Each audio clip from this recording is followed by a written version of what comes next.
Ketika seorang muslim sudah ditarik oleh Allah mendekat, entah itu dengan secara halus atau kasar, sama saat itu tarikan iblis berusaha mempengaruhi orang itu, maka terjadilah tarik-menarik.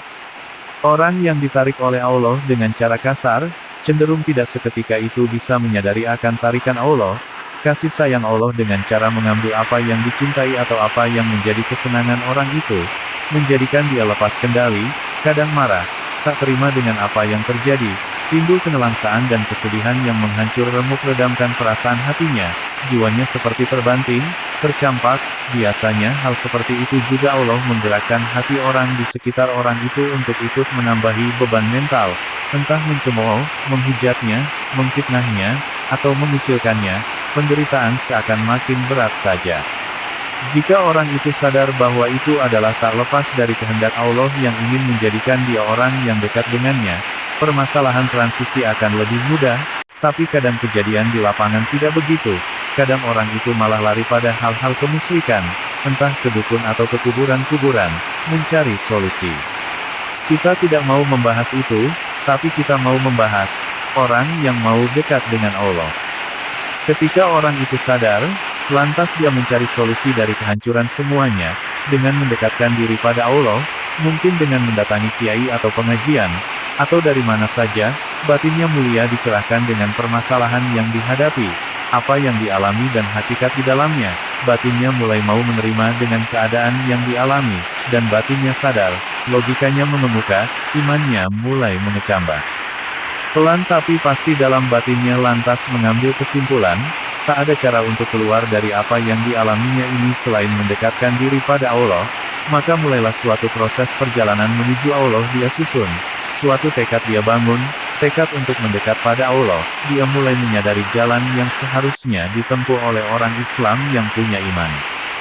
Dalam batinnya mulai mendekatkan diri pada Allah, dengan menjalankan laku ruhani, amalia-amalia mulai diistiqomahkan, tanda orang itu mau didekatkan lagi adalah, orang itu himah kemauan, sejatinya kuat kukuh, dia berusaha istiqomah, Allah melihat apa yang dilakukan oleh orang itu.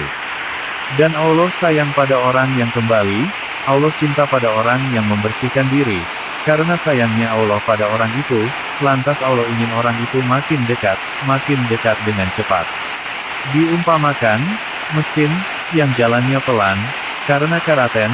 karena banyak karat, dan banyak kotoran, maka harus dibersihkan. Diumpamakan jika karat itu tipis, maka cukup dilap, tapi jika karat itu tebal, apalagi sudah menyerat sekeras beton, tak cukup diamplas.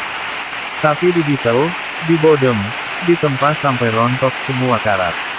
Sama ketika orang yang dikehendaki Allah menjadi dekat itu keraknya tebal, maka Allah membetelnya, membodemnya memalunya dengan keras, ketika orang yang dikehendaki dekat itu masa lalunya penuh dosa, maka Allah mendatangkan bala bencana, datang seperti martil, bertalu-talu, datang seperti ombak pantai gilir gumanti, entah sakit, ujian, berdatangan untuk mengikis dosa-dosa orang itu, sehingga ruhaninya bersih dari berbagai macam kerak dosa.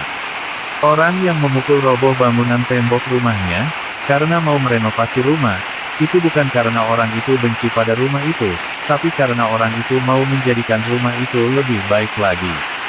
Begitu juga Allah ketika mendatangkan bergulung-gulung bala bencana, kepada orang yang akan dibangun menuju kedudukan orang yang dekat pada Allah, itu menunjukkan Allah sayang pada orang itu, tandanya Allah anugerahkan di hati orang itu kesabaran, agar orang itu memetik buah pahala kesabaran, dan Allah dekat bersama dengan orang-orang yang sabar.